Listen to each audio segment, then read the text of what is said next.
presenting Meteopod. Hello and welcome to an episode of Meteopod, your go-to podcast about weather, climate and everything in between. I'm your host, Omri, and I'm so glad to have you here. On this first episode of Meteopod, we will talk about the forecast and meteorological components between April 20th and March the 8th on the continental US. That will probably cause pretty hectic severe weather between the stated dates in the next week. And we will talk about what actually causes this weather to form. And towards the end of the episode, we will also talk about some climate news in the past few weeks and try to decipher their meaning and probably even try to debunk some misinformation. So, before we are getting started, I just wanted to say that I am on Threads at Meteomri. I'll put the link in the show's description. And I'm pretty active on there. I post forecasts, I post live radar chasing, and you can tag me on there at Meteomri in order to ask me questions, and I'll make sure to reply to every question that you might have, whether on Threads or on air. Without further ado, let's get starting.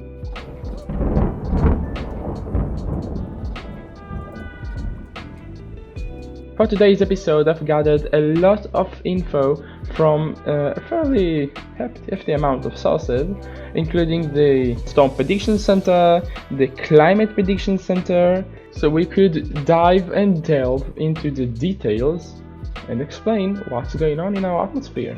So, the first thing that we're going to take a look at is the 8 to 14 day temperature probability outlook valid from Saturday, the April 19th to Friday, April 25th.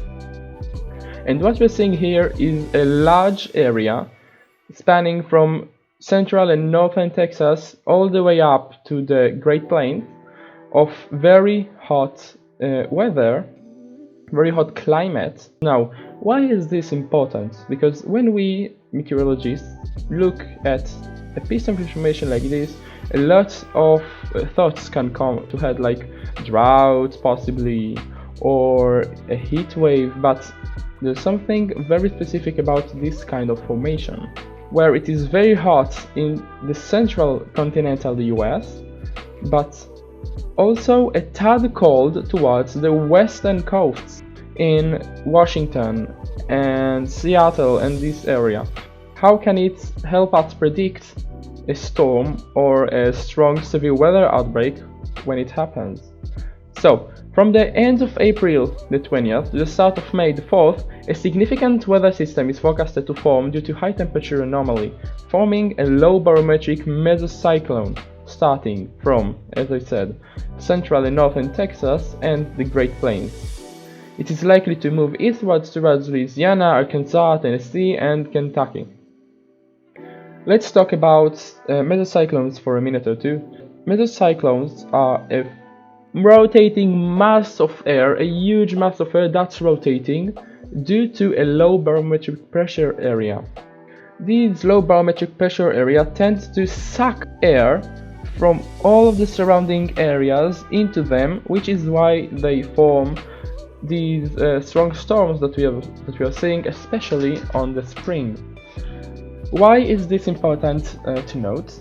Because the location forecasted low barometric pressure is the key to a storm formation.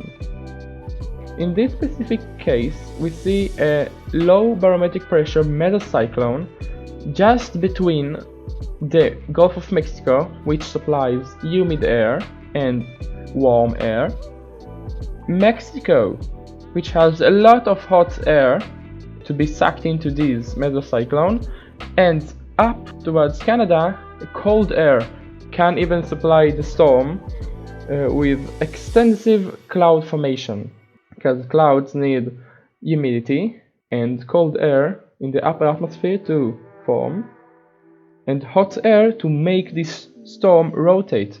Hot air goes up, cools down, and then goes down again, heats up, etc., etc. So the location of the storm is very important, as we have been talking, and the cold anomaly in Washington helps to supply this storm with cold air.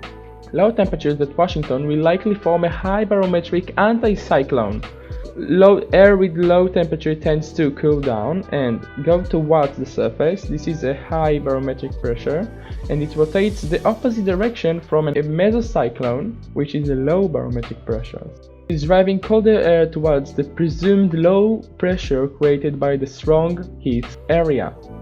Hot air goes up, cools down, goes toward the surface, and it's all starting to rotate and forms a mesocyclone.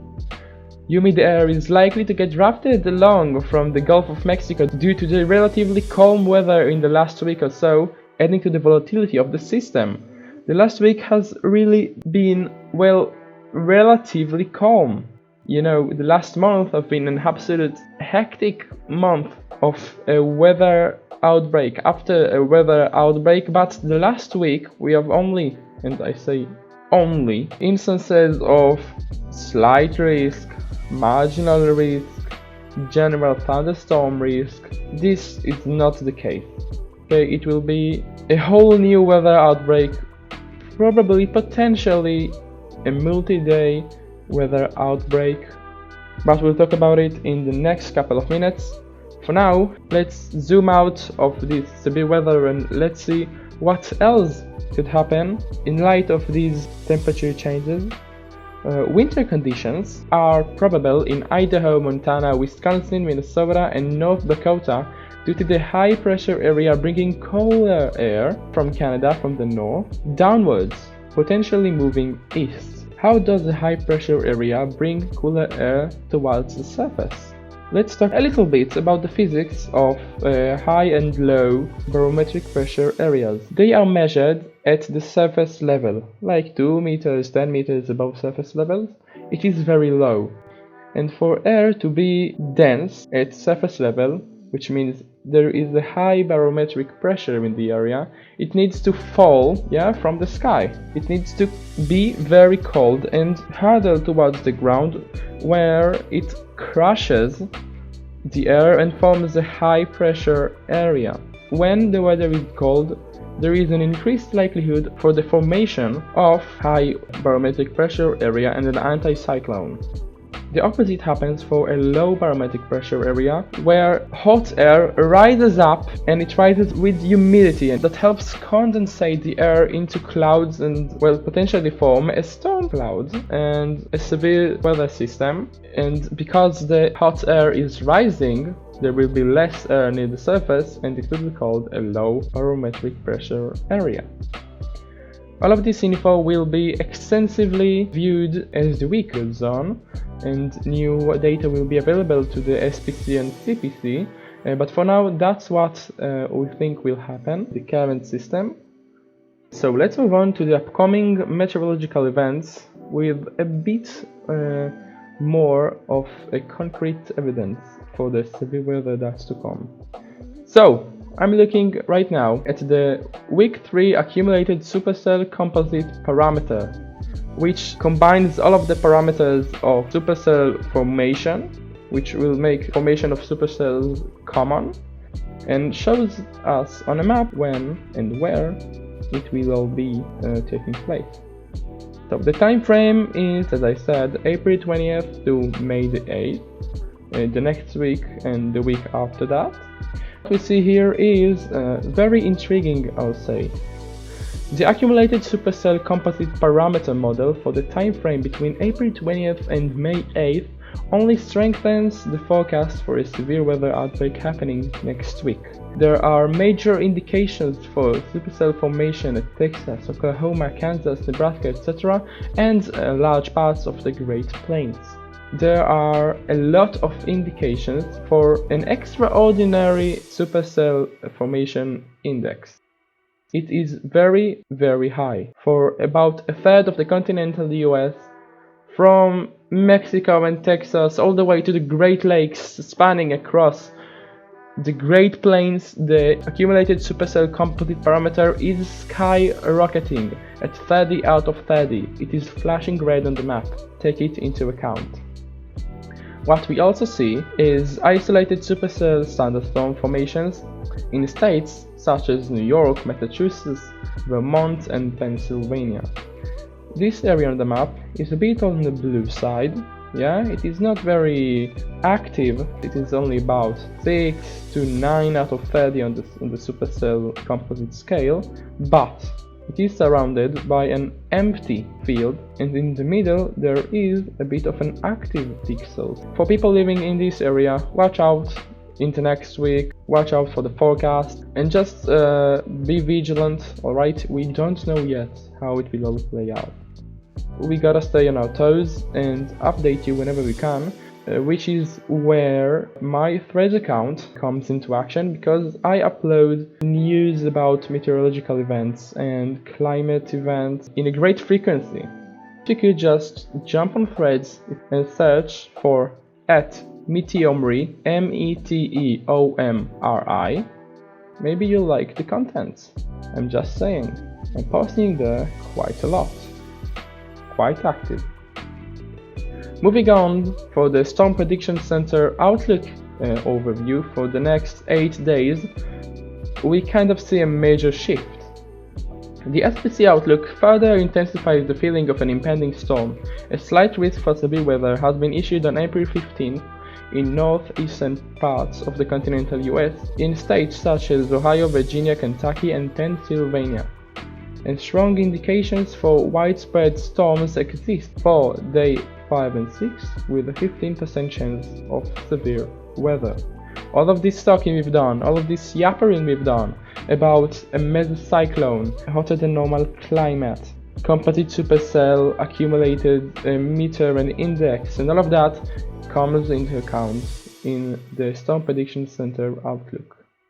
Even though it is a lot of time into the future, the computer models have already pointed that there is a medium chance of severe storms developing from Texas to the Great Lakes and beyond, strong tornadic even, supercellic storms. The SPC document for day 6 states that, and I quote, "Along its trailing cold front, extensive thunderstorm development from the southern high plains to the Great Lakes is anticipated Friday afternoon/evening. Giving the aforementioned strong mid-level flow regime, a broad corridor of severe threat is warranted." Now, let's decipher that. It's a lot of meteorological language and that many people don't understand, so let's go word by word, sentence by sentence, and try to make it understandable for entirety of the listeners. Let's start. Along its trailing cold front, which means that the storm is likely to develop a cold front, a front of cold air pushing back on warmer air with extensive line of storm clouds, heavy rain, hail maybe. It is the perfect environment for supercell formations, and it just stands along with all of the information we've seen in this episode. So take a note that a cold front is forecasted for day 6 of the SPC forecasts. Extensive thunderstorm development, which again means that this cold front will be strong enough to make an extensive thunderstorm development. Take notice that severe thunderstorms warning and watches will be probably placed as we get closer to the severe weather time frame. Is anticipated Friday afternoon/evening, that's the time frame. Given the aforementioned strong mid-level flow regime, which means that there is a strong mid-level flow of air traveling from somewhere to somewhere. It is not mentioned in the SPC document, but let me tell you, according to the information, it will probably be from the Gulf of Mexico northwards and from Canada southwards. Let's continue. A broad corridor of severe threat is warranted. This is the sentence that sums it all up. The cold front, the thunderstorm risk, the temperature that's rising out of practically nowhere, because the last week or so has been pretty calm. And if you look back into the last month, the last week has been pretty fine weather-wise. So this broad corridor of severe threat is warranted for days 5 and 6 and maybe beyond. We'll see it a bit later on. Keep it in mind, guys, if you live in these areas, if you live in Texas, if you live in Oklahoma, if you live in Tennessee, in Michigan, in all of the states mentioned earlier, from Central Texas to the Great Lakes, spanning the Great Plains and beyond, please take it into consideration, take it into account, and do not outweigh being proactive. Regarding the week later, SPC states that, and I quote, "Based on latest guidance, it appears Sunday could have a broader corridor of severe potential," and that's it. They do not state anything else, which means that they do not have enough information right now regarding the topic of next week. Sunday could have broader corridor of severe potential. Severe weather could potentially occur on Sunday, but the potential is too broad. Let me just say the last word or two regarding the severe weather situation. You gotta be proactive. You gotta have multiple ways of receiving severe weather warnings and do not rely on sirens. Think about it. It is raging outside, a 50-60 mile per hour wind. It is raining, a torrential rain, maybe even hailing, and you think you'd hear the sirens through your thick glass windows, your 3-layered glass windows. That's, excuse me for my language, but that's just absurd to think that you'll hear the sirens on time. You gotta have internet-based applications on your phones and on your laptops and charge them, have battery, have TV warnings, and a weather radio for more than 70 years. If I'm not mistaken, correct me if I'm mistaken, but a weather radio is the most reliable way to get your weather warnings in timely manner, because applications can fail when there's no internet. TV warnings can shut down if there's no electricity, but a weather radio? It's all fine and dandy. You just turn on the radio, plug it into the electricity if there's electricity, if not, it will operate on a long-lasting battery, and there you go. All of the warnings in your area will be directed to you and other radio operators and users. It's a very, very great way to get your warnings. But again, do not rely on one way. Do it in layers. First, your applications, which are fast as long as internet is in working manner. Then the TV warnings, which can get overloaded when there is a huge tornado outbreak, so don't count on them too much. And then the weather radio, which should be plugged into the electricity and should be on and running every second that there is a risk of severe weather. You should do it all to stay vigilant, and the earlier the merrier. Don't remember in the 90th minute that you gotta get a weather radio. As far as I heard, and as far as I know, the stocks for weather radios are very, very low on Amazon, on eBay. So please, if your neighbor has one, if somebody across the street owns a radio, maybe consider making a neighborhood council to gather in a single house and listen to the radio, bring that neighborhood charm into play, and who knows, maybe you will pass this severe weather event with a stronger sense of community, and community is very important, especially for those recovering from such events. Follow weather news from trusted sources such as local meteorologists and weather stations, and please do not spread misinformation from sources you are unsure of. Misinformation is a huge threat in the meteorological world, and stuff like this can hinder the alerting process and inject fear and anxiety into the already so stressful process. We don't need another post misinforming citizens and people about tornadoes and about injured people and about fallen trees and alerts not working and the NOAA not doing their job. This situation is stressful for a lot of people with storm anxiety, for people living in the path of the storm, hearing the sirens, hearing the alerts. It can be so stressful, so please help us and don't spread misinformation you're unsure of. Even if you're 1% unsure of this misinformation, don't share it, because you better know that you've done the right thing than to sorry about it afterwards. Saying that, we are done with our meteorological outlook for this episode, and let's hop on our last part, climate news. I'm using the site called insideclimatenews.org. It is not sponsored, it is a free site you can hop on and look for yourself. It is a non-profit news organization aiming to get you your climate news as fast as possible and without any red tape or paywall. I love this site, and I will take one of the recent headlines to try to decipher and maybe even find some misinformation. I found it very hard. They are doing a great job, but it's always worth a shot. The headline is, "You're not imagining it. Your pollen allergies are lasting longer." About 20% of Americans have pollen allergies. The season for suffering is about 3 weeks longer now than it was 50 years ago due to, guess what, climate change. This interview is done by Anijli O'Neill. Let's try to understand this topic a bit more.